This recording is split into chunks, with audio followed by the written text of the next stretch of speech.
Hey everyone, Dev here. This is part 2 of the clan war that we had, 50v50. Alright, so we're going to jump in. Last video was the Town Hall 9s. If you haven't seen it, check it out. This time round we're going to do our Town Hall 10s. Now the thing about this war is that it was really weird and engineered on both sides. We had the advantage up top. They had the advantage down low with a lot more Town Hall 9s than us, Town Hall 10s as well. Okay, so it ended up being a case of a lot of bullying going on, seeing as we had a few more Town Hall 11s and Town Hall 10s. Now what we're going to see here is a few attacks from Town Hall 10s, and some of them are going to be bullies, but in a war, you got to do what you got to do to get the W. No one knows this more than Trubs, ex-leader of the clan, Town Hall 9, but he's Town Hall 10, and he's going to jump in with a Laloon. Alright, but this is different. He's got a Golem in here. Let's see what happens. First up, he is going to get his Quake going on, and he's going to send his Golem in with some wizards. Now this is very clever. He has recognized that the Queen is a priority target in a Laloon attack, and he is going to do what he can in order to take her out. Now usually with a Laloon, you do use your heroes, maybe a jump. I'd like using a bit of a Valk squad, but the Golem has got enough meat on it that it's going to get over and trigger the CC, which is another priority for Laloons. So many Laloons fail because the CC troops are not dealt with quickly. Fortunately, a bunch of archers and a baby dragon, and he's got a wizard in there, you can see, just pounding away on that baby dragon. Okay, that is the first phase of his attack done. Superceller going towards multi-phase attacks. This is a classic case of why you should be looking to do it. First phase is Queen and King to take out heroes and CC, possibly trying to get an expo or two, not necessary, and then you start your Laloon. So in go the hounds. Okay, and then in the loons behind, and from here it's fairly regulation Laloon stuff. Alright, taking the time to just check where the sweepers are. His wizards end up taking out another sweeper, which is fantastic. Alright, and he's still got a hound up. In come the rest of the loons. Town Hall 10 smashing Town Hall 9 with a very, very good Laloon. But the most important thing about that was the multi-stage aspect of it. So many Laloons I've seen fail because they just rush in with the hounds and the loons. They don't take the time to do the prep work, don't do the groundwork. If you don't do the groundwork, you are going to end up unstuck. Well done, Trubs. Fantastic Laloon there for you, my friend. Alright, seeing as we're going in order of numbers, the next one to look at is our man Eero, and number 19. He attacked late in the war. Alright, and it was looking like it was going to be a fairly close one at this stage. Now this attack here is a Town Hall 10, a genuine, bona fide, fully maxed Town Hall 10 versus a engineered 10 using Valks. Here's our CC again, and a lot of compartments. So Eero had to really be smart about where he put his jump and get his funnel going on. His funnel using a baby dragon, excellent idea, no stress on it at all from this direction. The only thing you got there is a little archer tower. Okay, so using a baby dragon for funneling purposes is perhaps maybe the best use I've ever seen of a baby dragon rather than going full on raids. In with a hog. Okay, that's not the CC draw though, that's the CC, so a little bit of a stutter here. Using one Valk only as a tester, and what's going to happen is the Valk is going to end up being the one that triggers the CC. There it goes. And a bunch of archers, a loon or two, and a baby dragon. So poisoning off the Queen and the CC at the same time. Great efficient use of the spells there. Eero, fantastic. Okay, the loons are going to die to the poisons, and the Queen is going to take out the dragon, and now we start the rest of our attack. He's already made a funnel on that flank there on the right. He's funneling up the left here, and he's going to send his Valks into the center through these structures here with a jump to access as many compartments as possible. So the King and the Queen with a few wizards, the King and the Golem with a few wizards. In go the Valks, 3 testers, sees where they're going, fantastic, drops the rest of them, in they come. Some of them split, which is a bit unfortunate, and then they don't really sort of know where they're going, because what happens with Valks is they retarget once a structure is destroyed and go for the nearest one, with a preference for structures that are sitting next to each other like those Teslas. So what he's had to do was just hold on his jump until he could see where the Valks were going to join up again. And that's fantastic that he's done that. In goes the Rage. We'll fast forward this because this attack is now done and dusted. So again, very, very cautious attack. Trying to use the groundwork, i.e. first phase, second phase, and very technically skilled arrow by just one Valk at a time, and then also waiting for that jump spell. All right, being patient, and he gets the W quite convincingly there. Well done, mate. All right.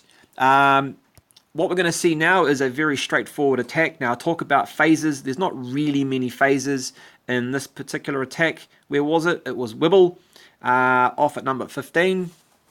Town Hall 11 with max miners dropping to a Town Hall 10 with no infernos. This is going to be a massacre, so we're just going to watch this one. Alright, again with miners, very critical that you take out the CC first and you get your funnel right. Now, instead of a traditional draw and kill scenario, Wibble has taken 3 poison spells, triple poison. So it's not always necessary to take out the CC, alright, but what he's actually done here is quite good. He's got a little bit of a funnel going on anyway. Okay, and he's trying to funnel up this one as well with the archer. And with the funnel, what he's trying to do is keep his miners together as well. You don't want miners splitting off into groups. If you do get a group of 2 different groups, then you're doing okay. Alright, but if you, there we go, there's a triple poison right there, bam, bam, bam. May have made an error, no, I don't think he did. He got them all, which is great. Okay, and then what we're going to do is just fast forward because he's going to send in his miners any moment now. Once he does, I'll unfast forward.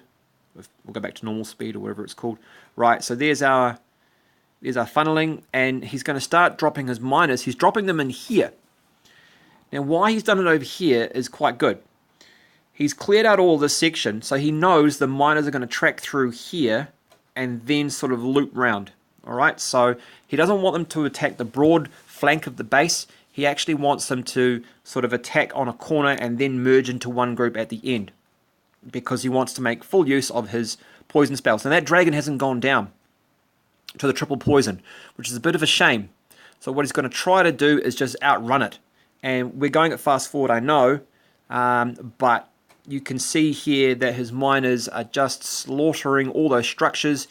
And the thing is, because they go underground, the dragon loses the target and they move, so that the dragon has to work really hard in order to catch up.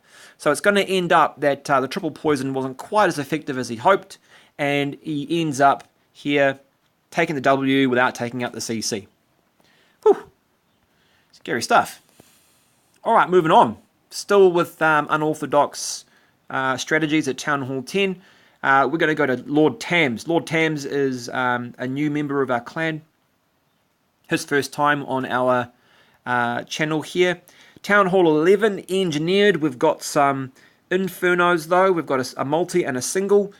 And we've got a small warden. Okay, so this person was doing it for the troops.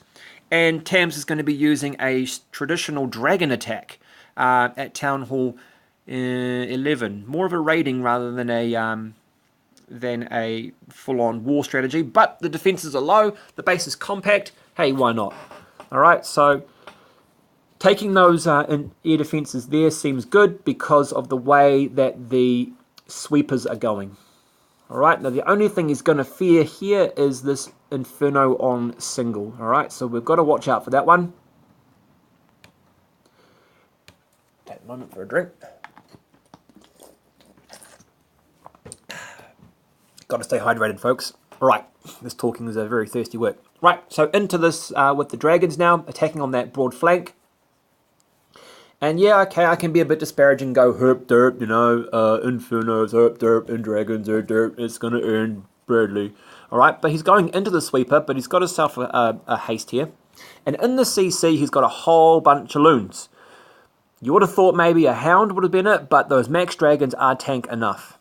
In come the CC. And fortunately, he's got his warden on flight mode. Okay, He's flying rather than walking, and it ends up that he's managed to make those troops invulnerable long enough for them to sneak up and smash the Infernos. Right, so we're going to just speed up a little bit here.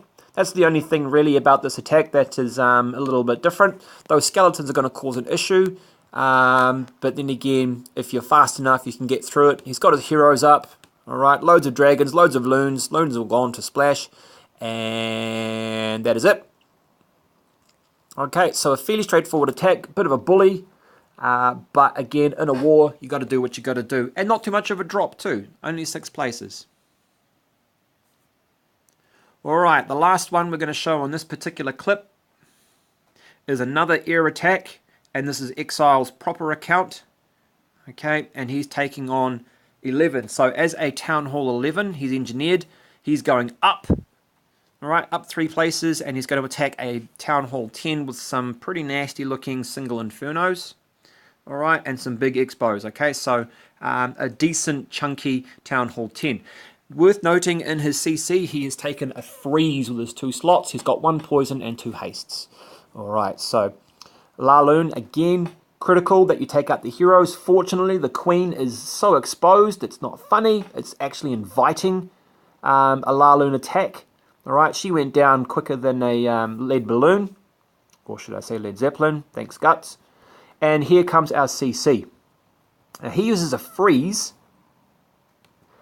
and eventually he's going to drop a poison. Now what's going to happen is you're going to see the hounds are going to pop. There go the pups. He's raged them. There we go. And they are the ones that are going to take out the CC. The raged pups are going to take out the CC. Freezing off the second Inferno, so he's clearly planning this out. He knows which way the loons are going to go. They've just run straight through that base. Okay, and in the end, the pups and the minions are the ones that are going to do the most damage on the back end. Oh, look, some loons. Yay! Cool CC troops, bro. Alright, they're not going to do anything against the other loons that are still running around. And we'll just fast forward to finish off. Alright, so a classy Laloon there. Okay, a couple of mistakes that the other person, Lookman, made, and that was, of course, having the Queen so easily exposed. Alright, apart from that, fairly tricky base, would have been a bit difficult to attack from the ground. Alright, but all in all, Exile has done a good job here with Laloon. Alright, well, that's the second video of, I don't know how many yet, probably 4, wrapping up our clan war 50v50. Thanks for watching this one. That was the Town Hall 10s being taken off, and now we're going to get into the Town Hall 11s with the next one. So stay tuned, and I'll see you there. Dev out.